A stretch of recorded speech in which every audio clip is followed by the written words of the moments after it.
Exultet iam angelica turba celorum, exultent Al anochecer de aquel día, el primero de la semana, estaban los discípulos en una casa con las puertas cerradas por miedo a los judíos. Y en esto entró Jesús, se puso en medio y les dijo: paz a vosotros. Y diciendo esto les enseñó las manos y el costado, y los discípulos se llenaron de alegría al ver al Señor. Jesús repitió: paz a vosotros. Como el Padre me ha enviado, así también os envío yo. Y dicho esto, sopló sobre ellos y les dijo: recibid el Espíritu Santo. A quienes les perdonéis los pecados les quedan perdonados. A quienes se los retengáis les quedan retenidos. Tomás, uno de los 12, llamado el mellizo, no estaba con ellos cuando vino Jesús. Y los otros discípulos le decían: hemos visto al Señor.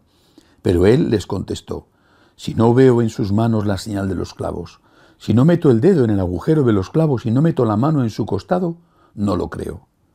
A los 8 días estaban otra vez dentro los discípulos y Tomás con ellos. Llegó Jesús, estando cerradas las puertas, se puso en medio y dijo: paz a vosotros. Luego dijo a Tomás: trae tu dedo, aquí tienes mis manos, trae tu mano y métela en mi costado, y no seas incrédulo, sino creyente. Contestó Tomás: Señor mío y Dios mío. Jesús le dijo: ¿por qué me has visto, has creído? Bienaventurados los que crean sin haber visto. Muchos otros signos que no están escritos en este libro hizo Jesús a la vista de los discípulos. Estos han sido escritos para que creáis que Jesús es el Mesías, el Hijo de Dios, y para que creyendo tengáis vida en su nombre. Palabra del Señor. Estamos en el domingo de la Divina Misericordia, segundo domingo de Pascua. Desde que esta solemnidad la instituyó el Papa Juan Pablo II, ha sido un punto importantísimo dentro de la meditación y de la espiritualidad de la Iglesia. Tiene su origen en las apariciones de Nuestro Señor a Santa Faustina Kowalska en Polonia, y es una devoción que se ha extendido por todo el mundo con grandes dones espirituales, con grandes frutos para el pueblo de Dios. En muchísimas iglesias, no sé si en todas, hay un cuadro de la Divina Misericordia del Señor que derrama su gracia con esos colores del arco iris desde su sacratísimo corazón. Pero hay que ir al origen para entender bien esta devoción. Estamos hablando de la aparición del Señor a una religiosa, Santa Faustina Kowalska, en un momento muy difícil en la vida de Polonia y por tanto un momento muy difícil para el mundo, para Europa y para el mundo. Eran los años inmediatamente anteriores al estallido de la Segunda Guerra Mundial, y el Señor quiso preparar a través de esta humilde religiosa, quiso preparar a Polonia, quiso preparar a Europa, quiso preparar al mundo. Venía una gran catástrofe provocada sin ninguna duda por el demonio, que es el que mueve el mal en el corazón de los hombres.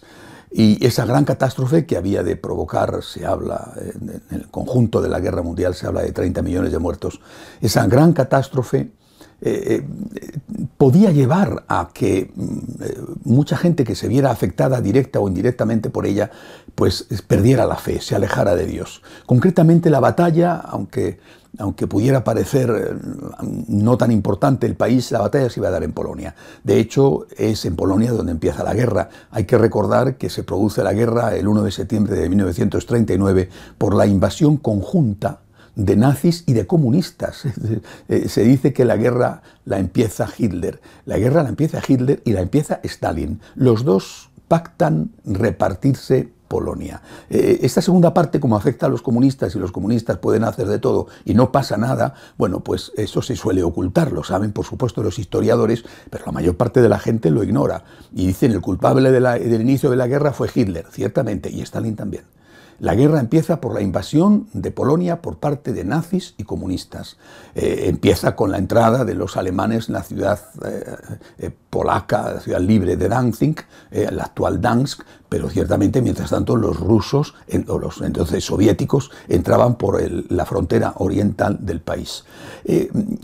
La destrucción sobre Polonia fue horrible, y no solamente durante la guerra, sino después, porque el pueblo polaco, Polonia, quedó en manos de los comunistas, aparte de que perdió una parte importante de su territorio. Como digo, cabía el riesgo de que el pueblo polaco, una vez más sometido a tantas pruebas difíciles, abandonara su fe.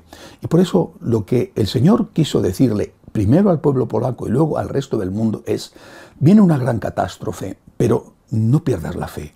No creas que yo me he escondido, no creas que yo me he olvidado, no creas que yo ya no os quiero. Confiad en mí, confiad en mí. Mantened la confianza, mantened la fe, mantened la certeza de que, aunque no entendáis lo que pasa, esto tendrá un final. Y que esto está previsto, que Dios va a escribir derecho con renglones torcidos. Los hombres hacen los renglones torcidos y Dios saca un bien incluso del peor de los males. La guerra mundial, que en realidad una vez más fue una guerra europea, aunque en este caso, como en la anterior guerra, tuvo una dimensión fuera de Europa, sobre todo con la implicación de Japón en la guerra. La guerra mundial fue una cosa terrible, no solamente para los polacos, ¿no? Que para Europa, y hay que pensar en los países de Asia que se vieron tan afectados por ella. Pienso en un país como Filipinas, por ejemplo, las islas del Pacífico, la propia China. Bueno, fue una cosa realmente terrible. En medio de esa situación, Dios nos dice: no pierdas la paz, no pierdas la esperanza, resiste, no devuelvas el mal con el mal. Mantente unido a mí, que vamos a vencer. Fruto de esto, de esta crisis terrible, y de la fidelidad del pueblo polaco, es la figura de San Juan Pablo II, el gran reformador de la Iglesia en el siglo XX, en la final del siglo XX y inicios del siglo XXI.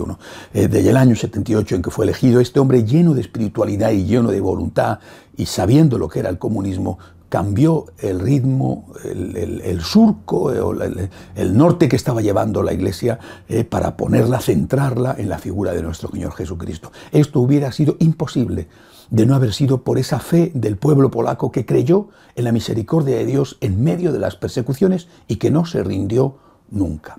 Ahora, eso aplicado a nuestra época, ¿qué significa? Pues que también para nosotros, tanto como personas, como familia, como pueblo, como naciones, como mundo, tenemos la sensación de que vamos en muchas cosas hacia atrás y hacia un abismo. La ideología de género, por supuesto, están sin resolver. Las desigualdades norte-sur, las desigualdades entre ricos y pobres, están sin resolver. Gravísimos problemas como la guerra en Siria e Irak, o como la situación espantosa que se vive en Venezuela. A algunos les toca más directamente, los que tienen que buscar comida en la basura en Venezuela, los que tienen que huir si no han sido asesinados por las bombas en Siria. Es decir, hay gente que está sufriendo horriblemente, como sufrieron los europeos o como sufrieron los filipinos, por ejemplo, en la Segunda Guerra Mundial. Pero en esa situación, si te pones nervioso, si pierdes la unión con Dios, si te rebelas, si maldices, si intentas darle una respuesta de mal al mal, entonces es cuando estás perdido. Hay una anécdota que me parece muy significativa y que fue importantísimo para el futuro, aunque en aquel momento podía parecer un caso muy personal. Cuando en el entonces Karol Wojtyła quería enrolarse en un grupo de resistencia y de resistencia político-militar contra la dominación nazi en Varsovia, conoció a un hombre que fue providencial para él. Era un hombre que tenía el oficio de sastre, hacía trajes, y este hombre le llamaban el sastre místico. Era un hombre profundamente espiritual, sobre todo gran conocedor de los místicos españoles, Santa Teresa de Jesús y San Juan de la Cruz. Y habiendo conocido a este hombre y viendo el sastre, la gran calidad humana y espiritual del entonces joven Karol Wojtyła, le desaconsejó que entrara en la lucha política armada y le aconsejó que entrara en el seminario. La frase que le dio es: mira, no pretendas vencer al mal con el mal. El mal se destruye a sí mismo, tardará, pero el mal se destruye a sí mismo. El mal hay que vencerlo con el bien. Creo que esta es la gran lección, que la cosa tarda, porque 1 de septiembre de 1939 tardó 50 años en surgir la libertad, empezando en Polonia, con aquellos acontecimientos históricos del sindicato Solidaridad. En fin, ya San Juan Pablo II llevaba desde el año 78 al frente de la Iglesia. En fin, todo esto naturalmente coincidió para que esa revolución pacífica fuera posible y se iniciara el fin del comunismo. Pero tardó 50 años. 50 años son muchísimos años. Mucha gente murió sin haber visto el final del cautiverio terrible, de la persecución. Pero aguantaron. El pueblo polaco aguantó.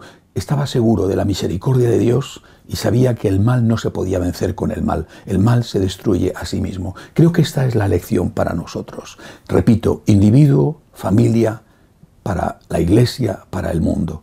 El mal se destruye a sí mismo. Confía en Dios. Confía en la divina misericordia en tu vida.